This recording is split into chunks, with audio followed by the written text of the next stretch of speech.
नमस्कार सैनिकों, मैं हूं आपके साथ आपकी पत्रकार नैना शर्मा। उम्मीद करती हूं आप सब सैनिक भाई स्वस्थ होंगे, आप सब अच्छे होंगे।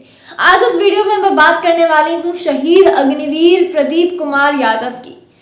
जी हां, अग्निवीर प्रदीप कुमार यादव की शहादत के बाद जिला अध्यक्ष भाजपा नेता अमरजीत कुशवाहा ने कुछ कहा है और वो केंद्र सरकार से पूछ रहे हैं कि जो केंद्र सरकार की अग्निवीर स्कीम है ये नाकाम है, किसी काम की नहीं है। उन्होंने कहा है कि मुझे बहुत ज़्यादा गर्व है कि हमारे यहाँ सीवन का जो बेटा, बिहार के सीवन का जो बेटा है वो भारत के लिए शहीद हो गया है, भारत माता के लिए शहीद हो गया, हमारे देश की रक्षा करने के लिए शहीद हो गया है।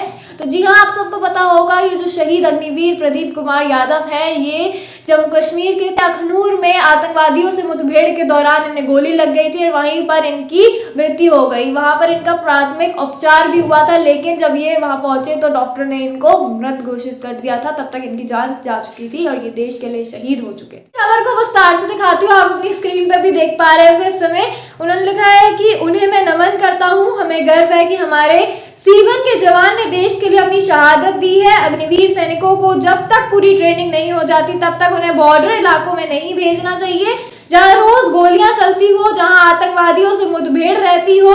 पूरी ट्रेनिंग के बाद ही उन्हें बॉर्डर पे भेजना चाहिए। उन्होंने कहा कि केंद्र सरकार की नाकामियां हैं, केंद्र सरकार को अग्निवीर के जवानों के बारे में सोचना चाहिए।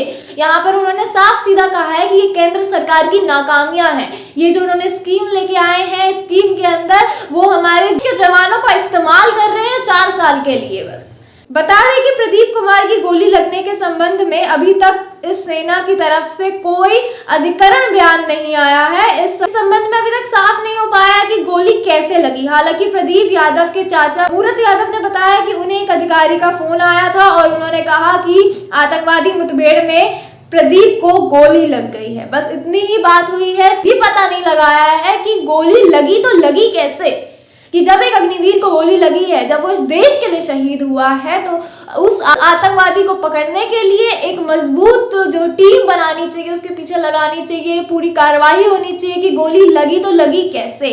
और सबसे बड़ा सवाल यहाँ पर ये है कि जब अग्निवीरों को कुछ महीनों की ट्रेनिंग दी जाती है तो वो इतने काबिल नहीं हो जाते हैं कि वो मुठभेड़ वाले इलाकों में या फिर वो गोलीबारी वाले इलाकों में डायरेक्ट रिपोर्ट कर सके या डायरेक्ट वहां पर ड्यूटी कर सके। लेकिन वहां पर इन्हें ड्यूटी ज्वाइन कराई गई और फिर वहां पर इन्हें गोली लग गई। तो गोली कैसे लगी अभी तक उसका भी पता नहीं लगा पाए। तो आपको पता ही है कि ये सीवन के थे। सीवन के एक अग्निवीर जवान प्रदीप यादव जो कि 21 साल के थे, 12 दिसंबर को जम्मू कश्मीर के अखनूर में गोली लगने से मृत्यु हो गई।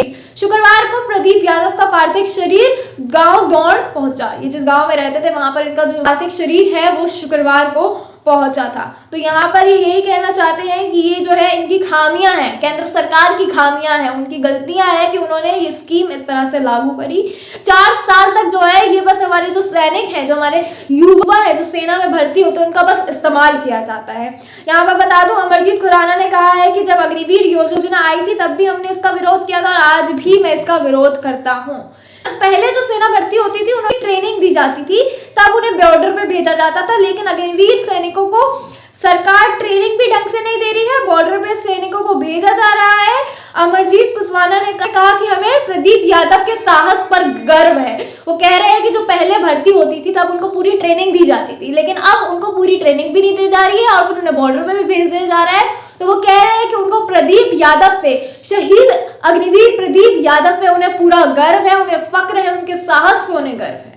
जैसे आपने इनके विचार जाने, इसी के साथ मैं आपको बताना चाहूंगी हिमाचल प्रदेश पूर्व सैनिक लिंक जिला कुल्लू सेवानिवृत्त ब्रिगेडियर टीएस ठाकुर, उनके बारे में इन्होंने भी यही कहा है कि ये जो समय लाने के लिए अग्निवीर स्कीम लेके आई गई है ये भारतीय सेना को कमजोर कर देगी। ये उनको मजबूत करने के लिए नहीं बल्कि उनको कमजोर कर देगी बहुत ज्यादा, क्योंकि अग्निवीरों को कुछ महीनों की ट्रेनिंग दी जाती है, उसमें कोई अग्निवीर इतना काबिल नहीं बन सकता कि वो एक गोलीबारी वाले इलाके में या फिर मुठभेड़, आतंकवादियों से मुठभेड़ वाले इलाकों में चला जाए। इन्होंने ये कहा है के जो सैनिक हैं जो 4 साल सेना सेवाएं देते हैं तो वो भी जो है इतने काबिल नहीं है कि वो एक सर्वश्रेष्ठ सैनिक बन सके। इन्होंने कहा है कि उसके लिए एक प्रॉपर ट्रेनिंग चाहिए होती है, जो कि प्रॉपर ट्रेनिंग नहीं मिली है।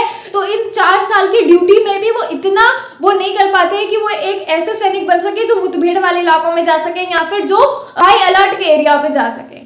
तो यहाँ पर वो ये भी कह रहे हैं कि जो पुराना सिस्टम था, जिस तरह से पहले भर्ती किया जाता था सेना में, नेवी में और एयरफोर्स में, वही जो है स्कीम वापस लेके आनी चाहिए। आर्मी के अंदर वैसे ही भर्ती होनी चाहिए जैसे कि पहले भर्ती होती थी, प्रॉपर पूरी ट्रेनिंग के साथ। तो ये उन्होंने कहा है कि ये होना चाहिए, पूरी प्रॉपर ट्रेनिंग के साथ भर्ती होनी चाहिए, ताकि हमारे देश के साथ भी हमें कोई कॉम्प्रोमाइज नहीं करना है। और यहाँ पर हमें प्रदीप कुमार यादव पे, शहीद अग्निवीर प्रदीप कुमार यादव पे बहुत ज्यादा गर्व है, फक्र है, उनके साहस पे बहुत ज्यादा फक्र है कि वो देश के लिए कुर्बान हुए हैं, देश के लिए शहीद हुए हैं, उनकी शहादत का पूरा सम्मान करते हैं।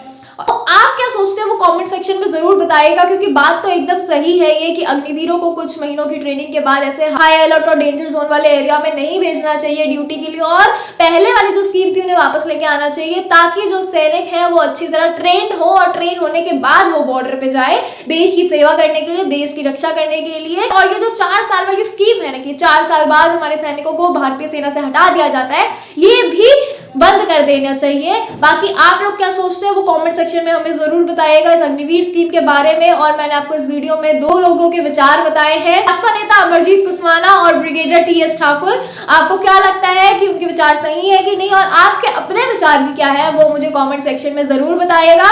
मैं फिर से मिलूंगी एक नई वीडियो के साथ, तब तक के लिए बने रहिए हमारे चैनल के साथ। हमारे चैनल को सब्सक्राइब कर दीजिए, बेल आइकन जरूर दबा दीजिए, क्योंकि बेल आइकन से ही जो है आपको हमारे चैनल की लेटेस्ट अपडेट्स मिलती रहेंगी।